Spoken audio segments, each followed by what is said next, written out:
Hey everybody, Alan Weber here on a Wednesday afternoon from City Hall, the Mayor's office. Thanks for tuning in.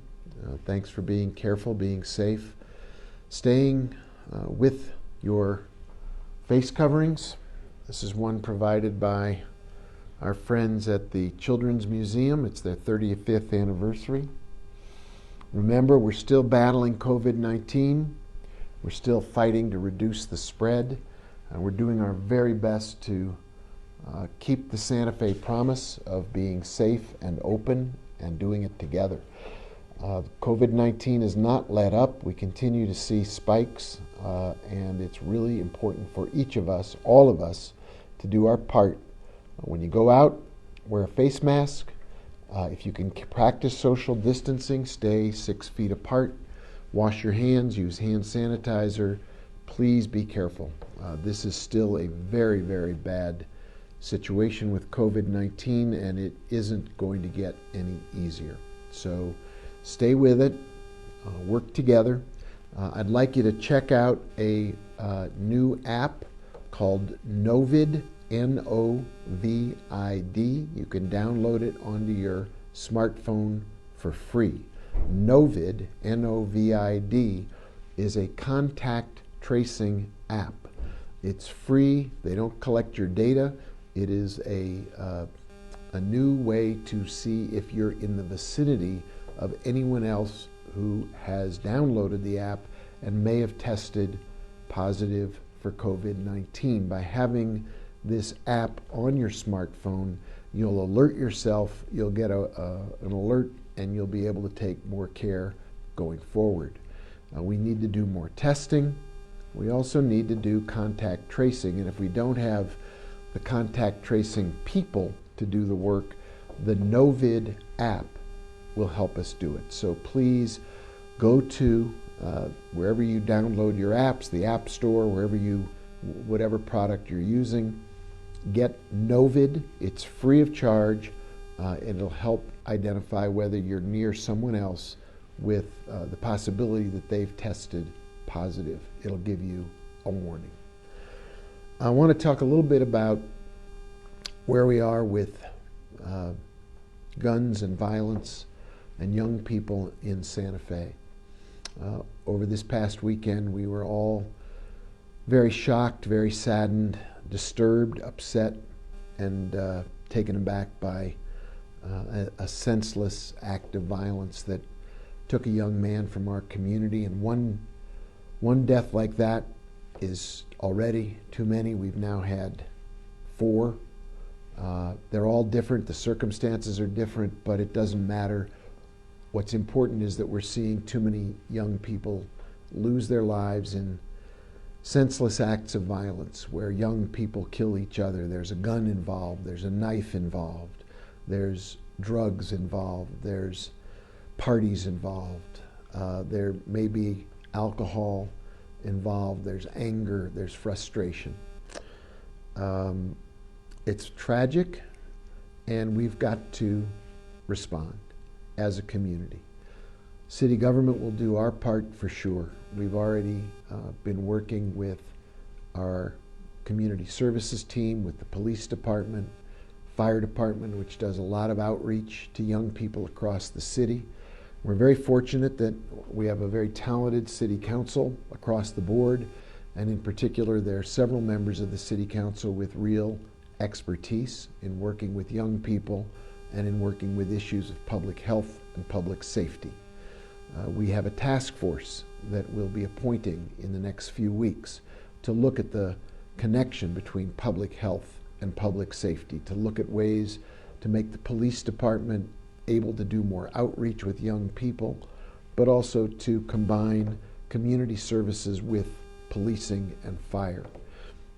We've proposed a reorganization of city government where those pieces will fit together so that resources will go to the community to deal with mental health, behavioral health, social issues, providing young people with support and recreation. But this is not a job for city government alone. This is a job for all of us and for every one of us. If you look at what changes the lives of kids, being a mentor changes the lives of kids and young people. Having an adult in their life who tell them that they matter, to listen, to be there for them in hard times, that makes a difference. There are lots of ways to get involved, whether it's through Big Brothers and Sisters, the Boys and Girls Club, through the school district's mentoring program, through church groups, through all kinds of nonprofit initiatives. We can give money if we can't give time. We can all be a part of the solution to what's happening. It's hard to blame everything on COVID-19.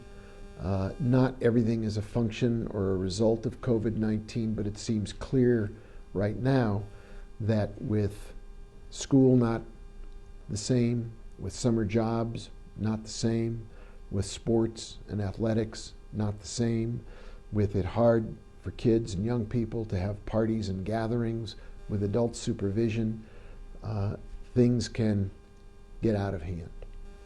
I've heard from a lot of people that young people today simply say, we are tired of being cooped up, we're tired of having to stay indoors, we're tired of wearing face coverings, we're going to go do what we're going to go do. And I hear that, and I understand it, but we can't allow young people to die senselessly and needlessly, and to have young lives taken by other young lives. It makes absolutely no sense. So I can promise you that the city government will be rallying together, talking with the school district, the county, with the community foundation, and reaching out to neighborhoods, reaching out to all kinds of organizations that have a stake in the lives of our young people. But make a difference yourself. This is just like COVID-19. It's a virus that spreads unless we take action. In this case, I'm not asking you to wear a face mask. I'm asking you to be a mentor. I'm asking you to get active in the life of a young person. I'm asking you to know where your own children are and to sit down and talk with them about good decisions and bad decisions. Even if you're frustrated, even if you're cooped up, bad decisions can lead to very bad outcomes. And we don't have any young people's lives that are not important. They are all important. Everybody needs to know that we care about them, we care about their lives, we care about their futures. Their future is our future. We need to invest in them. It can be something as simple as telling a young person that you actually love them and want them to stay safe. They may not have heard that from you before, or maybe from anyone before. They may feel isolated. They may feel like their lives really aren't that important if nobody tells them that they care and they want them to be safe. So take a minute, find someone in your life who's a young person, someone you maybe work with, isn't your family member, but it's somebody who's younger than you who's at work, somebody who's been a student in the past in your school or in your program. Tell them you care about them. Tell them you want them to stay safe. Tell them that there is no situation, no party, no anger that is worth a life or two lives, both the person who was killed and the person who took that life. We need to get guns off the street. We need to make sure that if you have a gun in your house, there's a trigger lock to keep it safe or a safe to put it into. You need to make sure that it's not perceived as a toy or something that can be waved around or stolen and end up on the street. So please, let's take action. When something like this happens, we can take two paths. One path is, let's find somebody to blame. Let's point the finger. Let's accuse somebody of not doing their job. That's a natural reaction when you're angry and upset, frustrated. Find someone to blame. Doesn't solve the problem. This isn't a blame game moment. This is a time for community action, community engagement, community involvement. Please step up, make a difference, make a contribution to one of the programs that helps young people. or do it yourself. Find a way to get involved. Be a mentor, be a friend, be a guide, be a voice, be a shoulder, someone that a young person can turn to. A couple of other things I want to speak about. We had the Battle of the Badges this weekend, Friday and Saturday. Our police and fire departments, who are very present in our community. We should all recognize that the men and women of our police and fire departments are not just on call for emergency duty. They're out there making a difference in our community. The blood drive was this Saturday. I went out to the Santa Fe Place Mall. I gave blood in order to make the police and fire department both happy. I gave blood to both. I was a contributor to the police side and the fire side, but it's interesting to say that the fire department, according to the records that were kept, the fire department won, so congratulations to the men and women of the Santa Fe Fire Department, but more importantly, congratulations to both fire and police for that kind of meaningful engagement with our community. I'm really, really proud of our fire department, our police department, the men and women who serve. They are there on the front lines when we ask them to step up. They're there on something like a blood drive when we're looking to replenish the supply of blood for emergency situations. So nice job to police and fire. Other developments, good news. We've been asked for some time, when are we going to open the Bicentennial Pool? The Bicentennial Pool is now open.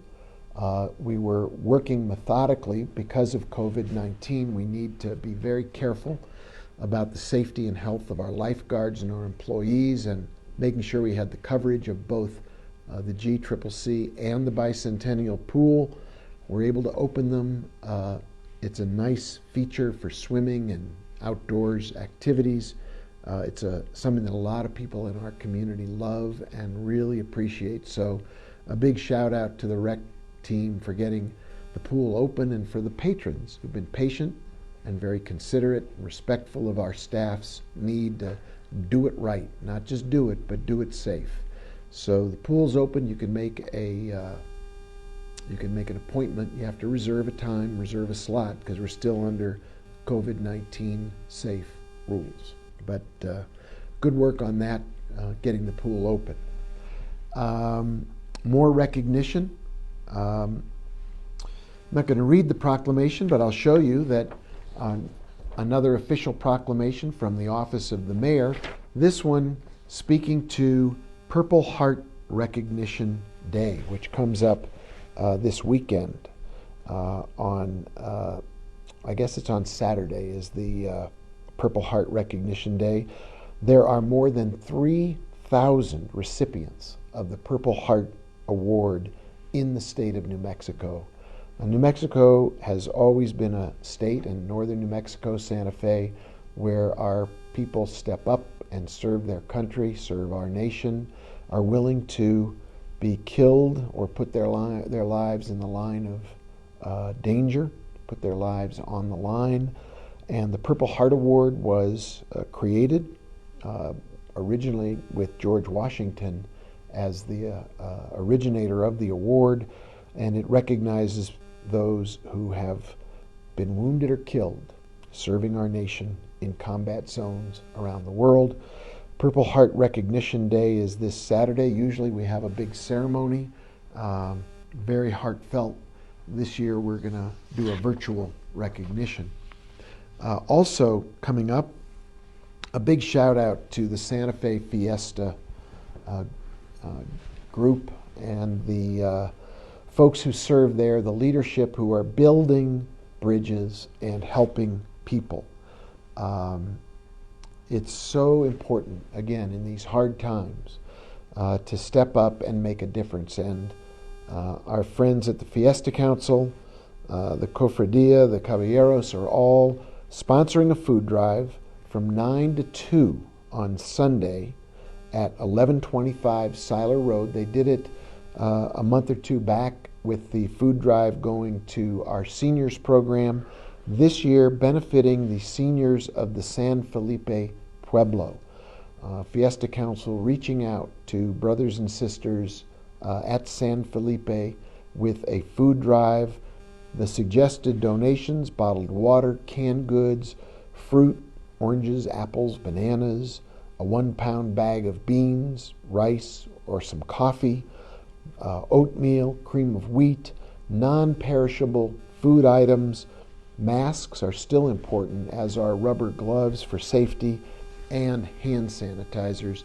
The Santa Fe Fiesta Council Summer Food Drive, benefiting our brothers and sisters at the San Felipe Pueblo, an act of great generosity and heart and spirit. And again, we're faced today in these hard times. We can either build walls or we can build bridges. And the Fiesta Council is building bridges between the council and, in this case, they've chosen to work with the San Felipe Pueblo, but I know they've reached out to other pueblos, other parts of our native community, to establish ongoing co-commitments for peace and reconciliation. So to the Fiesta Council, thank you for doing this. It's really an act of generosity of spirit, and it's the heart and soul of Santa Fe. And we recognize you for it. We thank you for it. We'll be there Sunday, 9 to 2 p.m., 1125 Seiler Road. Bring a food contribution, water, canned goods, oatmeal, anything that's non-perishable, as well as COVID-19 safety items. That wraps it up for today. I want to thank you for watching. Again, it's hard not to be a little sad, a little somber, and a little reflective about young people in our community who are dying in acts of violence. We all know that these are hard times for young people. Things they may have counted on, going off to college, having their graduation that was taken away from them. All of these things are different, and it's up to us to step into this time and give them some reassurances that the adults are in their corner, and we care about them deeply. We love them. We want them to be safe. We want them to be able to find their way forward, even in hard times, with the love of their community in their hearts. So please reach out, do what you can do, make a difference in the life of the young people in your community.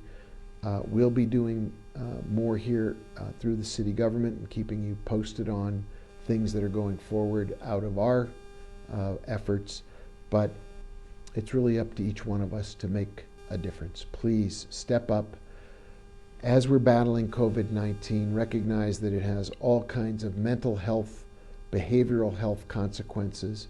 The time of stress and distress can lead to bad choices. It can lead to mistakes that become life-endangering mistakes. So remember that a hug, an expression of love, is more important today maybe than ever before, as we both try to prevent the spread of COVID, but also try to prevent the spread of its after effects with mental health, behavioral health, acts of violence, acts of domestic violence and abuse. We really have to take a deep breath, take stock, and help each other. These are hard times, but we can do it. We've done it before. It's a resilient town we live in. It's a resilient community we live in. It's a loving community we live in. It's a compassionate city. Santa Fe is a city where people genuinely love each other, and we need to come together now and really express that love in our hearts, in our hands, in our actions. So until I see you the next time, please stay safe. Please wear a mask if you go out. Wash your hands. Practice social distancing. Download that Novid app and take care of the people in your family, in our community. Let's all keep each other safe and healthy. Thank you. I'll see you next time.